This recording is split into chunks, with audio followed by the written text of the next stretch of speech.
the Drive Nation podcast with Dan Prosser and Andrew Frankel. When I look back, Andrew, at the podcast that we've recorded so far, I see that we've done specials on McLaren Automotive, on Aston Martin, and on the Porsche 911 specifically, kind of all quite top-endy stuff. So I wanted to address that and bring in some more real-world content to this podcast, because actually those three podcasts that I've listed, they're not necessarily representative of the kind of cars that you and I write about, drive, the kind of cars that we own, the kind of cars that we scour obscure European classified websites for. Is that fair? More than, yeah. I mean, there's always this massive disparity, never greater than within the realm of motoring journalism, between, you know, the presented sort of standard of living and the actual reality. So we may spend our time, or at least some of our time, driving these amazing hypercars and so on and so forth. But actually, A, because we can't afford anything else, but B, also because there is genuine, proper interest down in the cheap seats. The cars that we think about, and particularly the cars that we own, bear very, very little relationship to the cars that we tend to find ourselves writing about in print. Exactly. So one of the ways that we're going to bring in, you know, some more real world stuff is to talk about the cars that we've owned. That's what we're going to do with this podcast.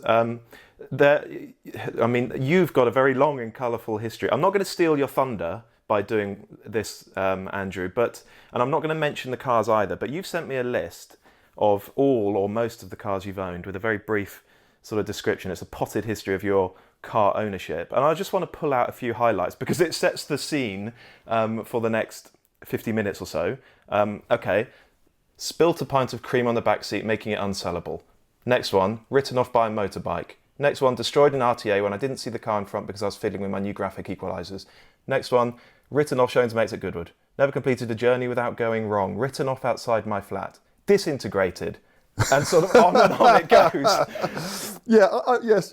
This isn't necessarily showing me in the polished professional light I like to be seen, but by all means proceed.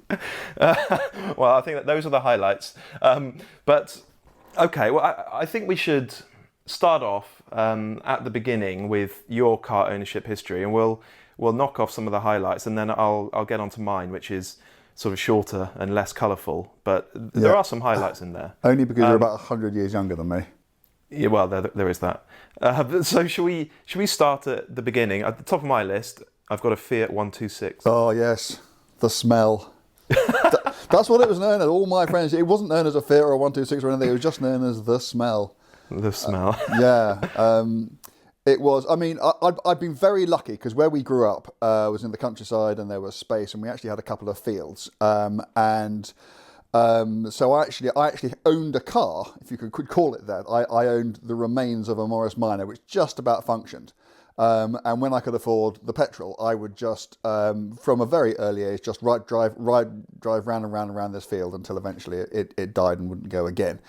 And my father, who used to spend a lot of time away on business, he'd come back at the end of the week and just go to the Hertz desk and hire something and bring it home. It was always something cheaper, but it might be a Mark II Escort, and once it was an MG Midget. And his idiot sons would just take this hire car and just drive it round and round and round these fields for the entire weekend. And he'd take what very little left was that back to Hertz on Monday morning to get on the plane to go off to wherever he was going next. And they never ever queried it. And the damage we did, I can remember the Midget. It had these things which when this would have been, I guess, this would have been sort of late 70s, early 80s. It had these 5 mile an hour impact bumpers. And the idea was you could drive it into anything at 5 miles an hour or less without damaging it. And there were sort of telegraph posts sort of going up and down the side of one of these fields. So we'd literally spent the weekend driving it into these telegraph posts just to see whether we could damage it or not. I mean, we behaved appallingly. But yes, back to the smell, the 126. This was a car that was given to my father by somebody because they literally, a pint of cream had been upset on the back seat of this and had been allowed to soak into it. And the stench was such that they realised the car was entirely unsaleable.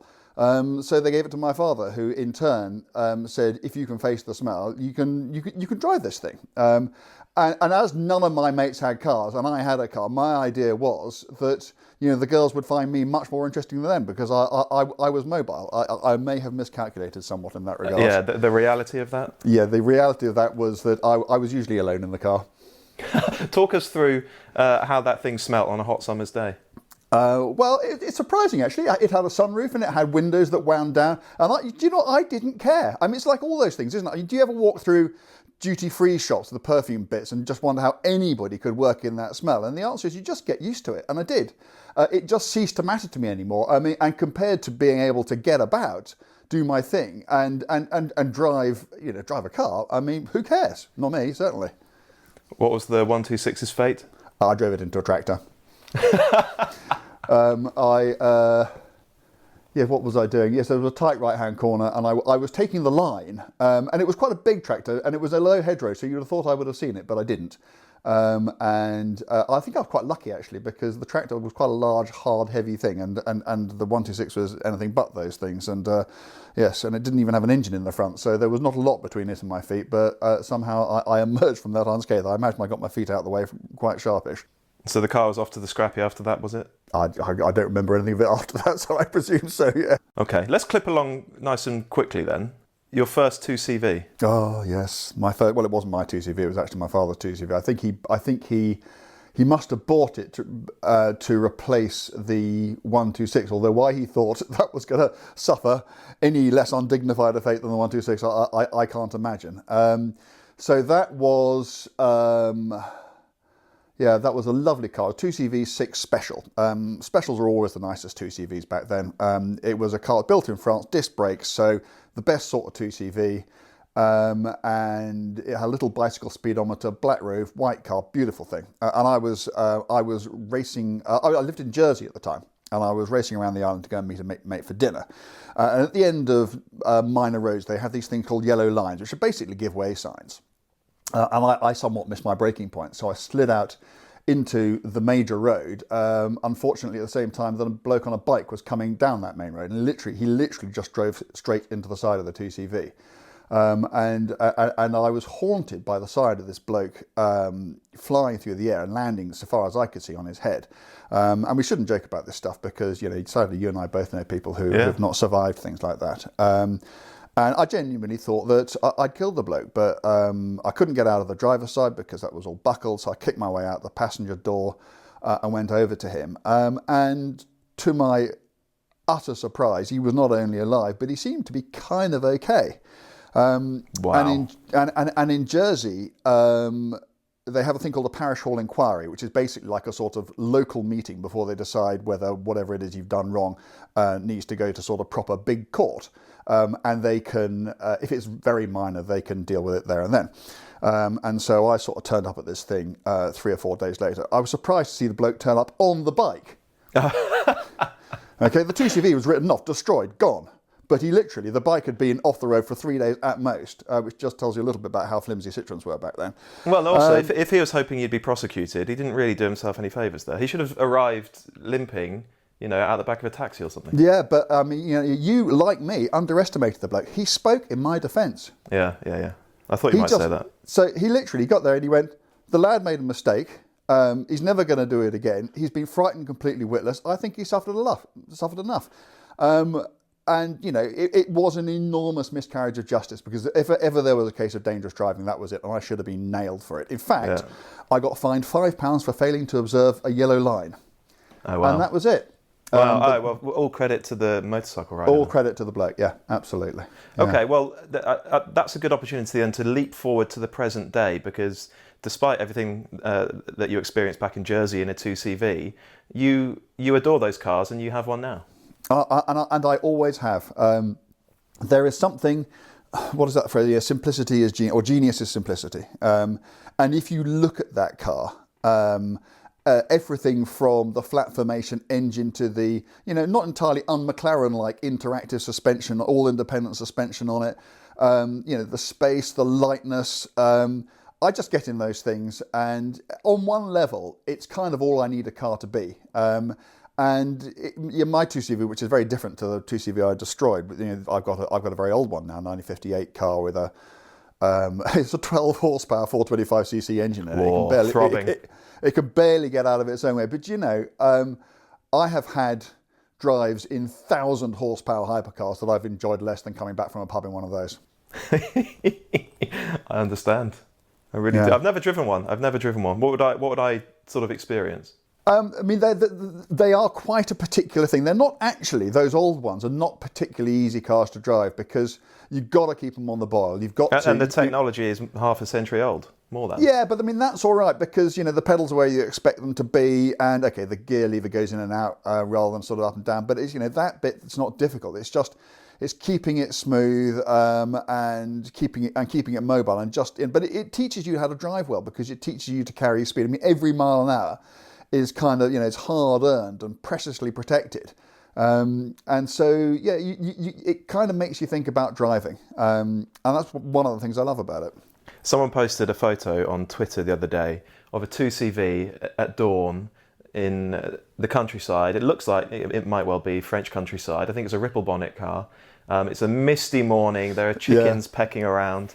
And the boots up, is that the one? Yeah, it's beautiful.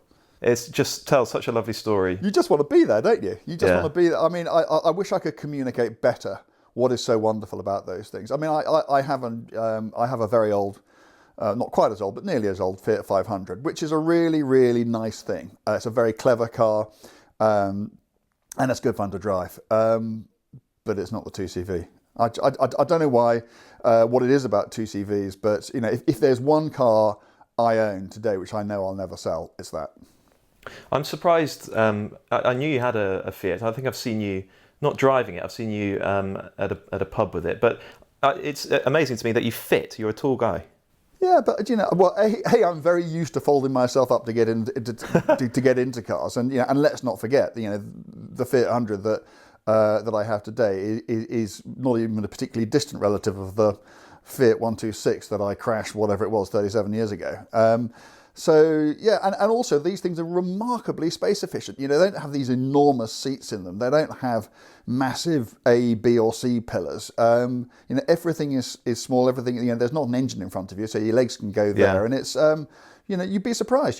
People go on about the incredible space efficiency of the Mini, but, the Fiat 500 was out first and was a much smaller car and would take just as many people in probably the same amount of discomfort. Yeah, cars like that, they make a really good case for putting the engine way out back, don't they? Yeah, absolutely. I wonder if that'll ever catch on. Doubt it. Okay, right, let's get back to the list of cars that you've owned. I want to hear about the MG Metro and your new graphic equalisers. Oh, the MG Metro, yeah. So I don't want to get more, but I actually inherited that from a fairly close relative who died before her time. Yes, I mean for me, I mean by my standards, this was a fast car. It actually would certainly indicate 100 miles an hour, which if you've grown up on Fiat 126s and 2CVs is probably 40 miles an hour faster than you've ever seen anything go in your life. And it handled quite well and everything else. But I mean, as all young idiots did back in the whenever it was, in the 1980s, your music machine was almost as important as the car. I was obsessed with graphic equalizers, and I didn't have any. But there was a company called Sparkomatic that used to make very cheap sets of graphic equalizers, which had lots and lots of flashing lights and levers that went up and down. And the only place I could see to sort of mount it was underneath the dashboard of this thing. And so it was, while I was ferreting around under said dashboard with my graphic equalizers, the car in front stopped. And yeah, the first I knew of the accident was when I hit the car in front. I didn't even see it, let alone have time to brake for it. And sadly, that was the end of the Metro. But all this, okay, I would just say for anybody who's jumping to conclusions about me and my lamentable lack of driving skills and appalling approach to safety on the open road. All these accidents, so the Metro, the 2CV and the Fiat, all three of them all happened within a year of me passing my test. Honest Gov. That first year, probably the most dangerous one. Yeah. Hearing all these stories just makes me think that when I was 17 or 18, I wasn't trying hard enough. I didn't get up to any of that stuff.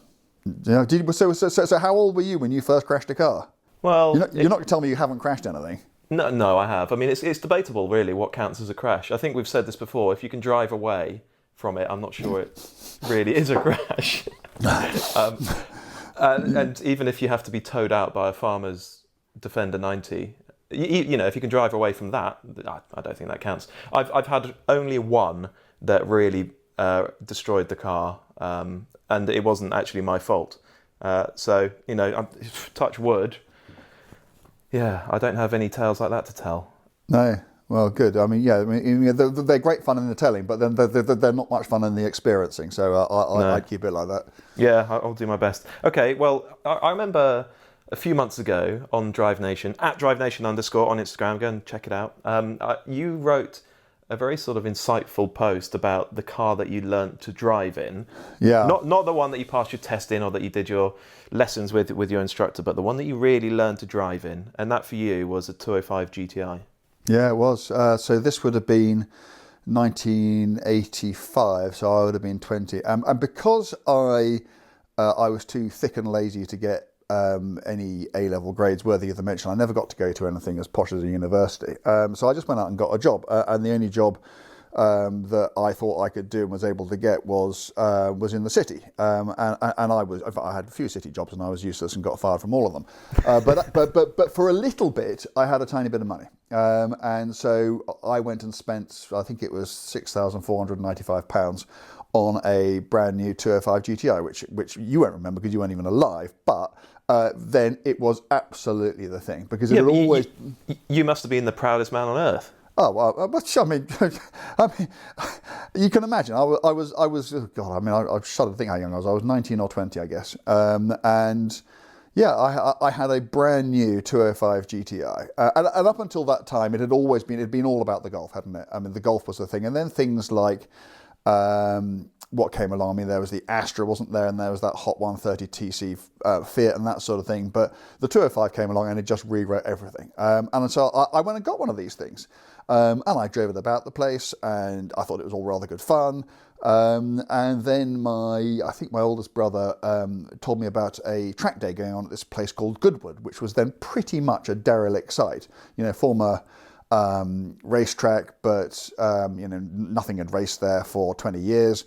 And a few cars had done testing down there. But anyway, I went down there in my 205 to drive around a racetrack for the very first time. And I went, I think someone must have showed me around the track, but the first time I ever drove on the track, I went out the pit lane, screamed up to the first corner, turned in and spun.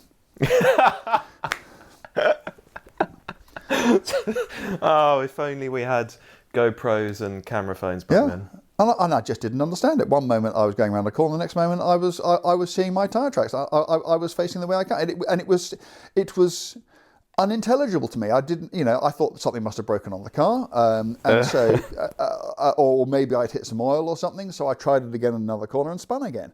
And what I was doing was I was going in very fast and then thinking, oh, I'm going in a bit fast. And so I'd try and slow down, which is never a particularly good idea in a 205 GTI, particularly if you were doing sort of 80, 90 miles an hour and you hit the brakes. So what I did, that all rather sort of cowed me and I didn't do much the rest of that day.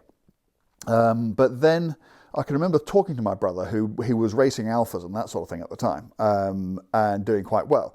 And he said, you need to go and understand car control. And, I can tell you what to do and everything else, but you'll never understand it better if you go and see for yourself. So all you need to do is go and find a big roundabout, somewhere very quiet, and just turn into the roundabout at a sensible speed, apply whatever you think is the right amount of lock, and then go around the roundabout, just coming on and off the throttle and see what happens.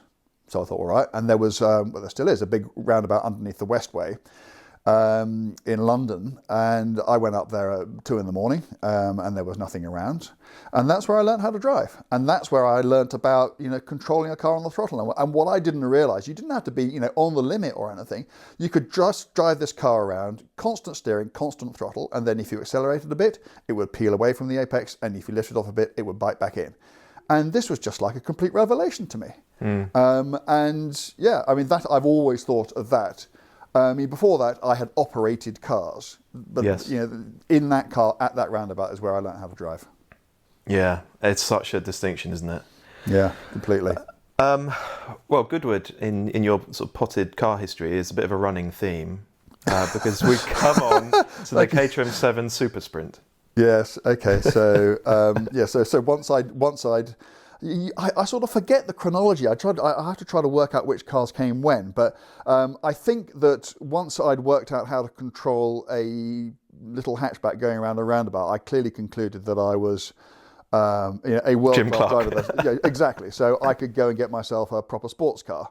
And I was still sort of in the city at the time, and I'd always been, and remain to this day, obsessed with Caterhams. I can remember, one of my earliest memories of any car is just walking down a pavement with my father and seeing what would have then been a Lotus 7, just coming down the street beside me. And it wasn't going fast or anything dramatic, but I just remember seeing that shape and seeing how low it was and seeing how wide it was and just thinking, that's just it. That is just where I want to be. And it kind of has been ever since. So anyway, I went and bought this Caterham 7 Super Sprint, it had a Ford Crossflow 1700 engine in it, so yeah, standard 1600 engine, bought out to 1700, couple of big Webers on the side, 135 horsepower, probably 500 kilos, live axle, old spec, tall sidewall tyres.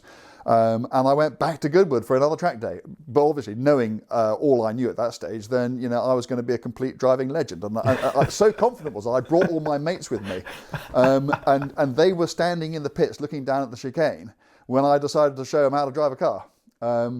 I just trod a bit too hard, and that was the end of the Caterham.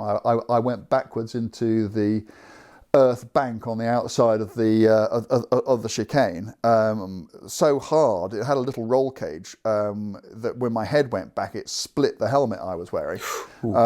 So you can imagine if that had been my skull.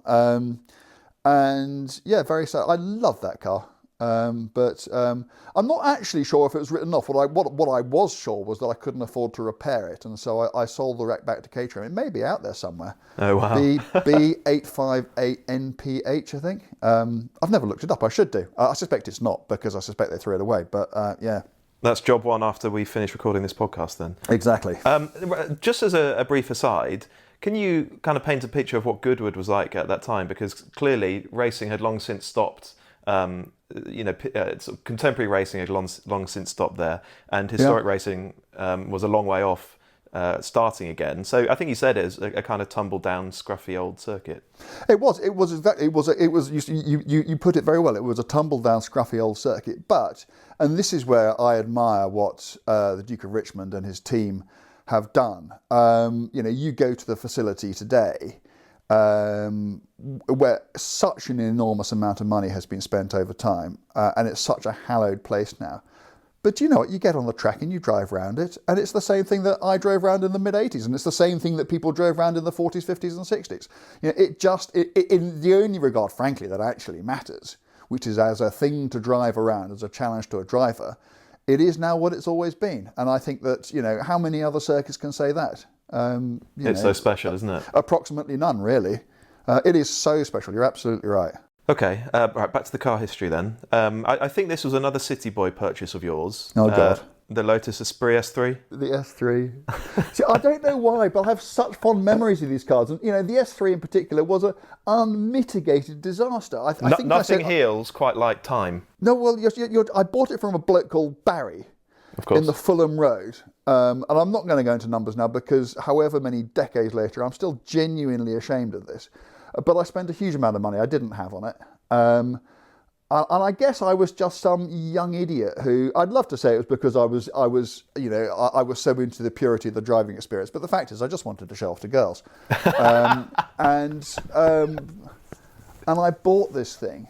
So it was an X-plate. I probably bought it in '86, so it was 4 years old. It had done 30,000 miles, and it was a ruin before I got in it.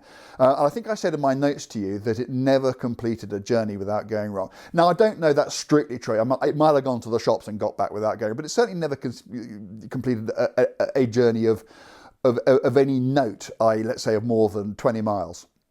Without something going wrong. Sometimes it would be a little thing like one of the headlights would just sort of start winking at passers-by. Sometimes it was side of the road, call the recovery guys.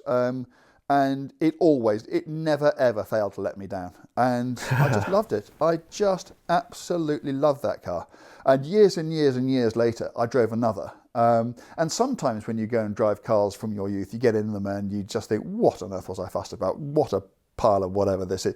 And it wasn't. It was still it's still Morris Marina door handles and everything else, but as a thing to drive, it was just lovely. And I'm sure if I drove one now, I think the same way.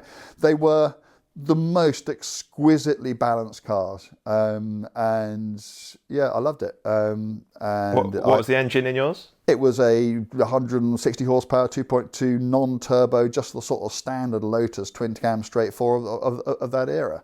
I couldn't afford a turbo, but I didn't want one because I just didn't like the noise that they made. Didn't like the turbo lag and everything else. And an S3 was everything. You still got the big BBS gold and silver alloys and the big fat tyres which you got with the turbo. So that was fine by me. Okay, but back to the most important point. What did the girls make of it? Actually, well, it's possible I was growing up a bit. I suspect not. I probably shouldn't. It appeared to make a bit of a difference. Oh. Yes, I certainly didn't spend. I certainly spent less time alone in that than I did in the 126. Well, there we go. The esprit worked for you then. Yeah. Okay, well let's... To a limited, rather modest extent, but yeah, I guess. Okay, I'm just going to run through the remainder of your list, and I think we should pick out 2 or 3 to have a chat about. You've got a Mark 1 Golf GTI, a Renault 5 GT Turbo, a Porsche 993 RS, yes, a Chevrolet Camaro race car, yes, Caterham Superlight R, got it, yes, goes on and on your list, Aston Martin DB24 Mark 3, yes, an Alvis Silver Eagle, yes, Land Rover, God, this list is endless, Land Rover Series 3, I still got that. Porsche 911 2.7 Rep, yep. And the other ones we've discussed. So which ones are sort of closest to your heart of that lot? Well, blimey, that's a question. I mean, okay. The thing is that I think there must be a little shard of something icy in my brain, because although I look back with such immense fondness on all these cars, there aren't that many that I wish I hadn't. Well, I wish I hadn't crashed all of them, but there aren't many I wish that I sit here thinking, oh, why did I sell that? Yeah.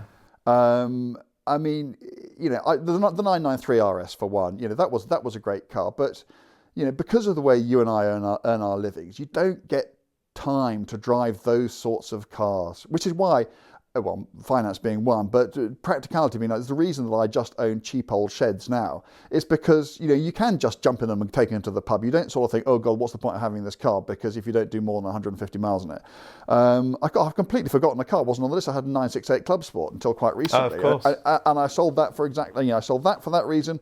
I sold the 2.7 replica for that reason. I sold the 993 RS. I can remember going to it must have been in sort of March or April time, and seeing that the clock was still set to British summertime, and thinking, well, what is the point of having this thing? And these cars, the Aston was a beautiful car, and maybe I'll talk a little bit more about that in a minute. But once I got this job, you just can't drive cars like that. So they went. I think the one that I do really regret selling is the Superlight R. So this was I think it would be called an R400 or something similar today. So it was, this was 20 years ago. And it was a car that I spec'd myself. It's probably the only car, I'm just thinking cars I've actually bought new. So the Peugeot I bought new, and I think that might be the only other one. And I sat down with Jez Coates, who was at Caterham at the time. He was their sort of chief engineer. And, I'm quite a big lad. And so I didn't even have a seat. I had a moulding, which not only meant I'd be really comfortable in, but also meant nobody else could drive the car, which was like a sort of, absolute, slam dunk for me. It was a black car with a yellow stripe. Caterham had never done one of those before. They did plenty after. And it was just fabulous. It was, I used to chase Harris out to the Nürburgring in it and go round and round and round. It was faultlessly reliable. It spent so much time on tracks. It had those wonderful Avon ACB 10 tyres on it, or wonderful in the dry. So, you could drive around the outside of most things on it. And yeah, I just have feelings of unalloyed joy about that. And the sad thing is I can't even remember why I sold it. It may be somebody made me an offer. I know that it was. In fact, I drove it again after it. I was at a spa on a track day, and I just saw it there. And the bloke came up to me and said, "Would you like a go?" So I did, and it was just brilliant. I really, really missed that car. And if I think about all the cars that I haven't got in my shed right now, I think more about Caterhams than anything else. That's really interesting. So you found you had sort of more utility for that car than the 993 RS?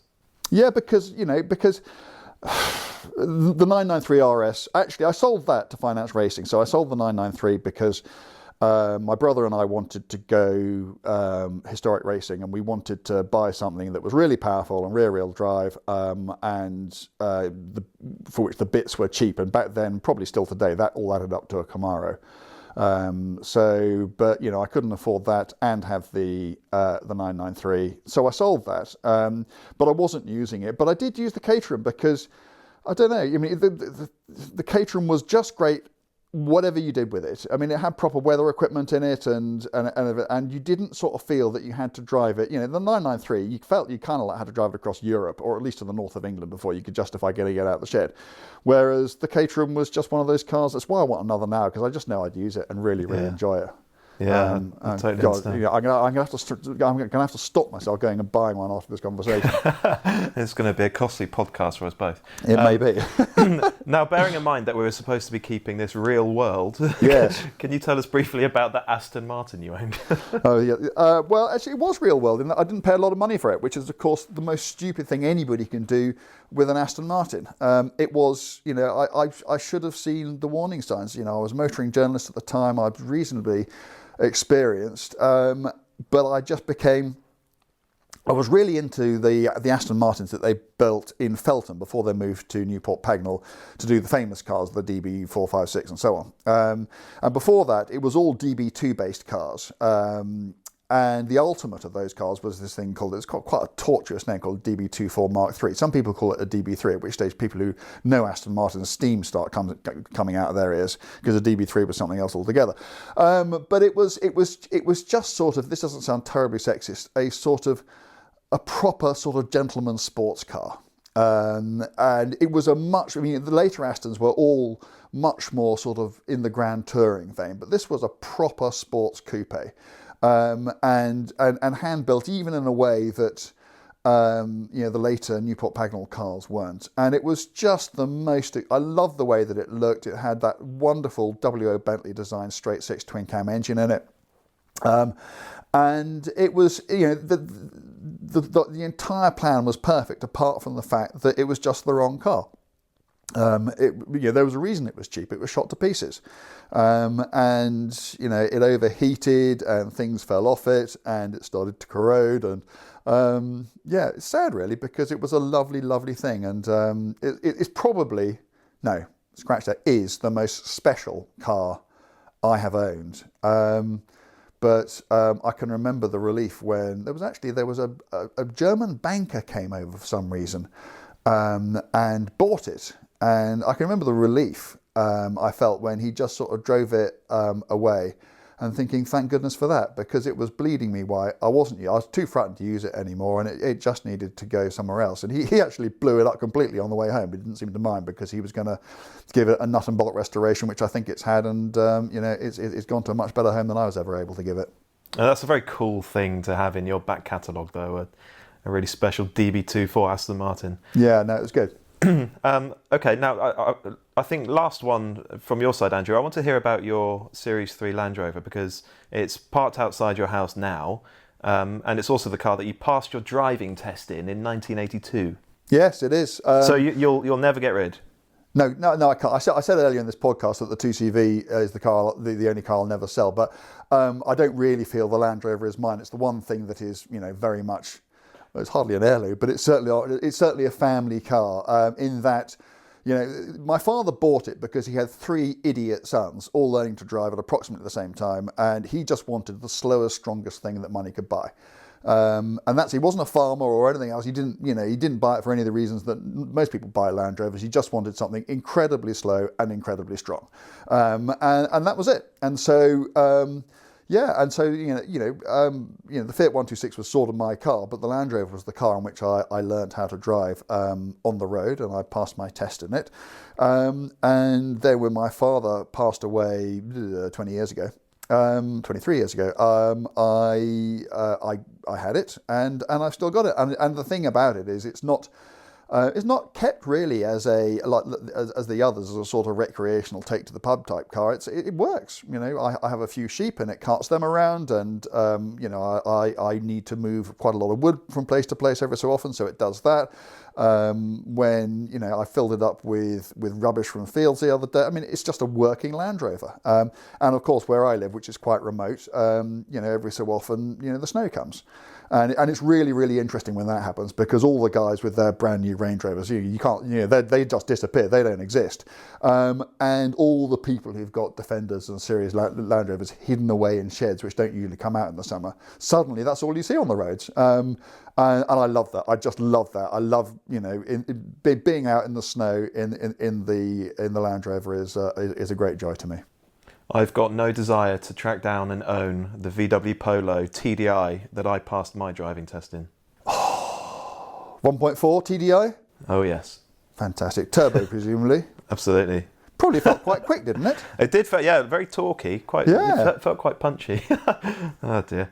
Okay, right. We're going to move on to my cars now, but before we do that, I just want to ask you if you remember back in the day, when it was new, or perhaps a few years after, do you remember test driving a pop-up headlight Nissan 200 SX? Oh God, yes. And what did you think of it? What do you remember of it? Going sideways. Go on. To oversteer, I did a group test with that, a Celica and a Volkswagen Corrado for Autocar, and the Corrado won it because it was just the most capable car and a really good fun car to drive. But if you just want to go and have a laugh, pop-up headlight 200 SX. I think the one after that was even more Larry. But yeah, you just went sideways in it. Terrific thing. Is that one of your early conquests? That's exactly, the going sideways is exactly what I had in mind. So I was 18 years old and I'd been given 1,800 quid for my 18th birthday. Wow. And obviously being a car-obsessed idiot, I went and spent more or less every penny of it on a car. Day to day, I actually shared a modern Ford Focus with my mum. So I could go and buy something that I actually didn't have to depend on day to day. So I went and bought this S13, I think is the correct code name, pop-up headlight, Nissan 200 SX in very dark blue. It had done a few miles, but it was actually a really lovely car. And right from the off, can you remember the essential sort of stat? I'm just trying to remember. Was it a 2-litre turbo or something like that? Maybe it's a 1.8 turbo. Yeah. But it was 170 odd horsepower. Yeah, that sounds about right. Yeah. Yeah. Which, blimey! I mean, that's more power than I ever had when I was 18 years old. Well, I'd have been backwards through a hedge in that in a heartbeat. Well, I mean, I have to fess up here and now that I barely drove the thing. It's a sorry tale. This, I'm not proud. But it's a reasonably entertaining story. So I bought this car with this sort of half-arsed intention of turning it into a track car, and so I bought the wrong car from the off because it was too nice to be messed about with like that. And the fact of the matter is, I couldn't afford to insure it, and I knew that was the case. But I still went ahead and bought the car because I was a total idiot, and I just thought that's fine. It can sit outside my parents' house, and I'll slowly turn it into a track car, and then I'll find a way to drive it on circuit. That was my master plan for this thing, and I without the first idea of how to go about doing these things, I basically spent one summer's afternoon stripping out this lovely, immaculate interior and hacking away at all the sound deadening that was, sort of glued to the shell. Had you done any sort of courses or anything to qualify you for preparing a car for track use? No. Is there such a thing? Well, I don't know. Well, I mean, a basic sort of, bit of mechanical engineering or something. So you just decide you're going to attack your car. Yeah. I didn't have the first clue. Someone, my friends at the time, and even now, find this whole story hilarious. So if they're listening, yeah. Did you have a toolkit? Not really. You weren't sort of using a bread knife? Well, possibly. No, I think we had like a socket set and stuff for removing, the rear seats and seat belts and so on. But yeah, I did not have the first clue what I was doing with this thing. And I stripped it out, as I said, and I bought this enormous big bore sort of free flowing exhaust, Good which lad. sounded awesome. I have no idea what it did to back pressure, but it sounded fantastic. Probably not a very good thing, but Yeah, exactly. Although the way it sounded, I was delighted. Yeah. And I think I bought some springs and dampers for it, and maybe some uprated brake pads. I don't know. It was a. And did you fit all that stuff yourself? No. No, good. No, I can't remember what I did end up fitting. The exhaust certainly went on, but I actually can't remember about the rest of the stuff, if I even got round to doing it.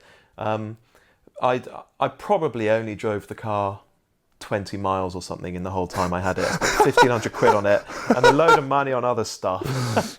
And oh God, and it sat outside my parents' house. I probably had it for maybe 18 months or something, maybe 2 years. Sat outside my parents' house for that whole time, and the interior gradually grew mouldy.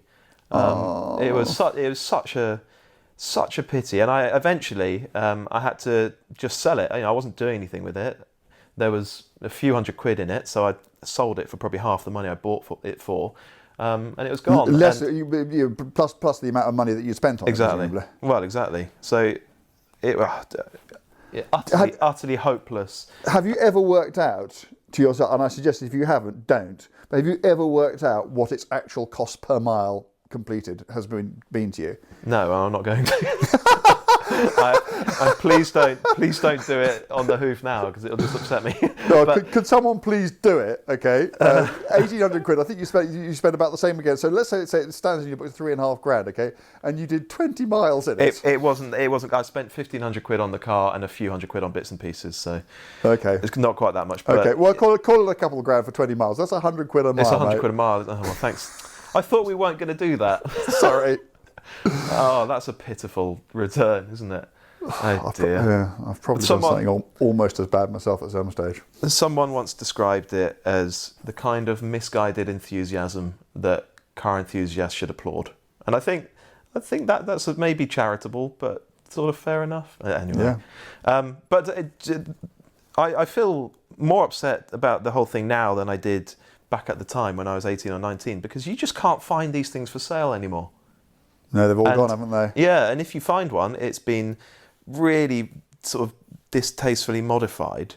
And finding a really tidy, clean car like the one I had for about a week before I started hacking away at it is just impossible now. Yeah, and it's all down to people like you. It's all down to people like me. Oh, yeah. God. It is your fault.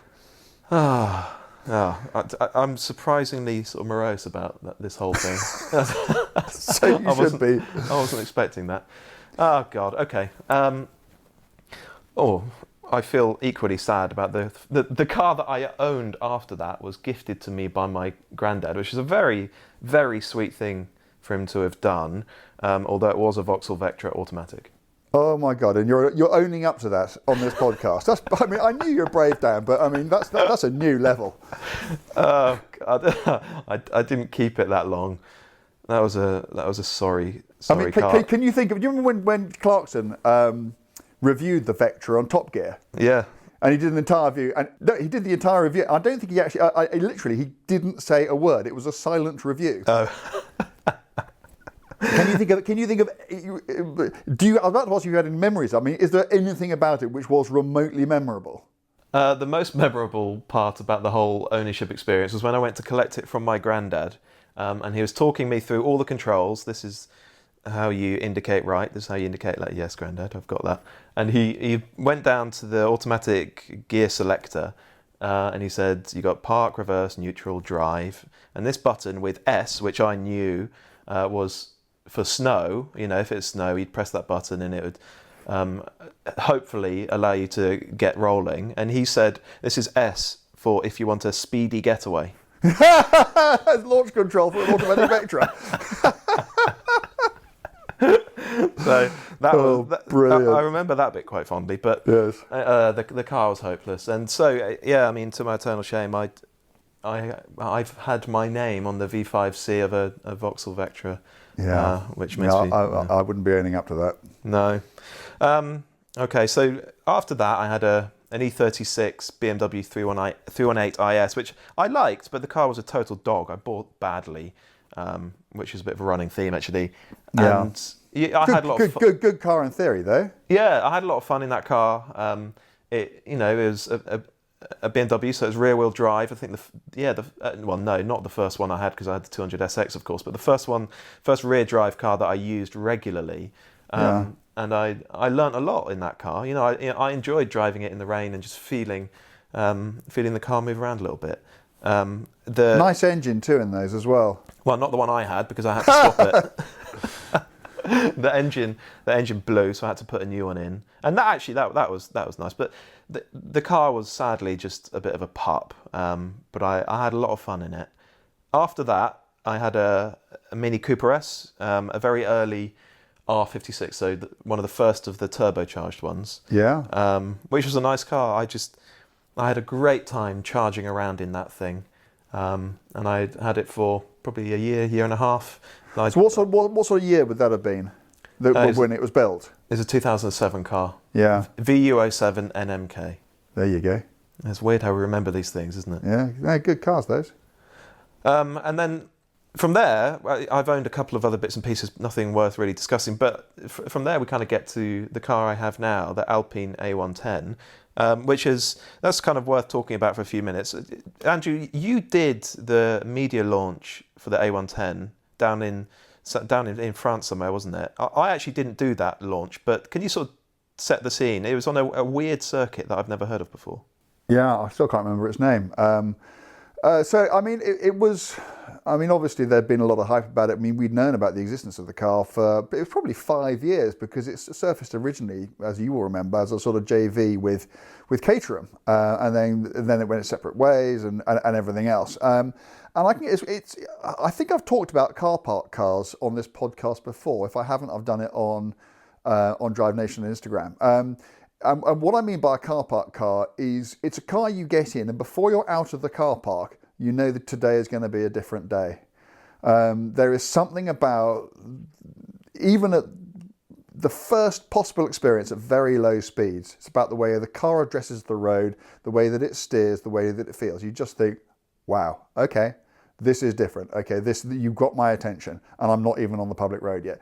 And I just remember driving and just thinking, there is a reason it is the only car that Drive Nation has ever awarded 10 stars to, because for those of you who may not be completely familiar with how we review cars on Drive Nation, largely because we've not been able to review any for the last 10, 12 weeks, we don't offer stars in the same way that others do, in that, if it's the best in the class, it gets the maximum. We don't do that. If it's the best in its class, it'll get 9 out of 10. If it's really, really good, it'll get 8. And if it's, pretty impressive, it'll get 7.